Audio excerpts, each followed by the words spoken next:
बिस्मिल्लाहिर्रहमानिर्रहीम। सूरह बकरा की आयत नंबर 37 में अल्लाह सुब्हानहू तआला ने जो हज़रत आदम अलैहिस्सलाम का तौबा करना और फिर अल्लाह का उस तौबा को कबूल फरमाना, इस नज़रिए को रिजेक्ट करना है कि गुनाह के नताइज लाज़मी हैं और बहरहाल इंसान को भुगतने ही होंगे।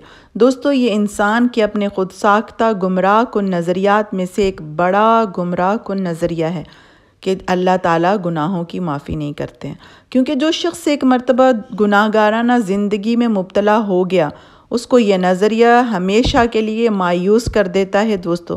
और अगर अपनी गलती पर वो इंसान मुतनब्बा होने के बाद यानी गिल्ट फील करने के बाद साबका गुनाहों की तलाफ़ी और आइंदा के लिए इस्लाह करना चाहे, तो ये उससे कहता है, यानी ये नज़रिया, ये सोच उसको ये कहती है कि तेरे बचने की अब कोई उम्मीद नहीं है। जो कुछ तू कर चुका है उसके नताइज बहरहाल तेरी जान पर लागू ही रहेंगे। दोस्तों, कुरान इसके बरक्स उम्मीद दिलाते हुए ये बताता है कि भलाई की जज़ा और बुराई की सज़ा देना बिल्कुल अल्लाह के इख्तियार में है। तुम्हें जिस भलाई पर इनाम मिलता है वो तुम्हारी भलाई का नतीजा नहीं है, बल्कि अल्लाह का फ़ज़ल और करम है, चाहे अनायत फरमाए चाहे ना फरमाए। इसी तरह जिस बुराई पर तुम्हें सज़ा देता है अल्लाह, वो भी बुराई का तबई नतीजा नहीं है, लाज़मन मुतरद्दिब होकर रहेगी, बल्कि अल्लाह पूरा इख्तियार रखता है कि चाहे माफ़ कर दे और चाहे सज़ा दे। दोस्तों, अलबत्ता अल्लाह का फ़ज़ल और उसकी रहमत उसकी हिकमत के साथ हमेशा कायम है।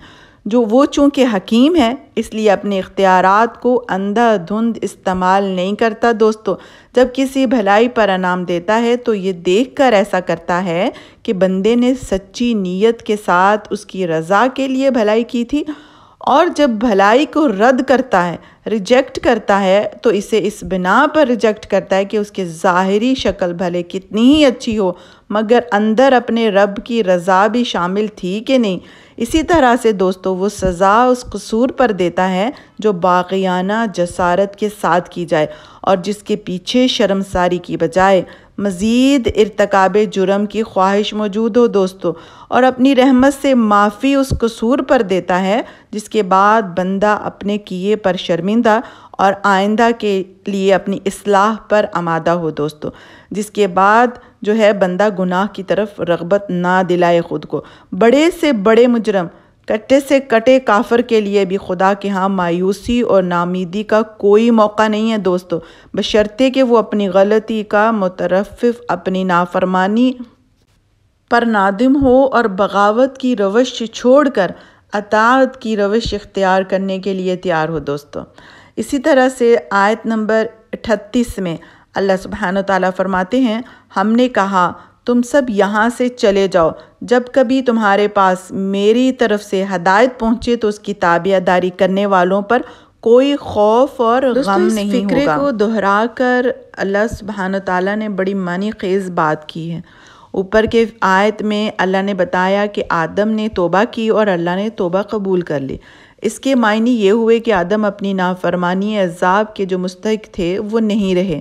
गुनाहगारी का जो दाग उनके दामन पर लग गया था वो अल्लाह सुब्हानहू तआला ने धो डाला, बल्कि उनको नबूवत से नवाजा और उनको अपनी आइंदा आने वाली औलादों की इस्लाह और तरबियत के लिए ज़मीन पर भेजा। दोस्तों, ज़मीन बनी आदम के लिए या आदम अलैहिस्सलाम के लिए दारुल अज़ाब ना थी। वो यहाँ सज़ा के तौर पर नहीं उतारे गए, बल्कि उन्हें ज़मीन की खिलाफत ही के लिए पैदा किया गया था। अगर हमें पहले की आयत का तर्जुमा याद हो तो जन्नत उनकी असली जाए क़याम ना थी, वहाँ से निकलने का हुक्म उनके लिए सज़ा की हैसियत ना रखता था। असल तजवीज़ तो उनको ज़मीन ही पर उतारने की थी दोस्तों, अलबत्ता उससे पहले उनको इस इम्तिहान की गरज से जन्नत में रखा गया था, जिसका ज़िक्र ऊपर जो हमने आयत नंबर 48 पढ़ी थी उसमें मौजूद है।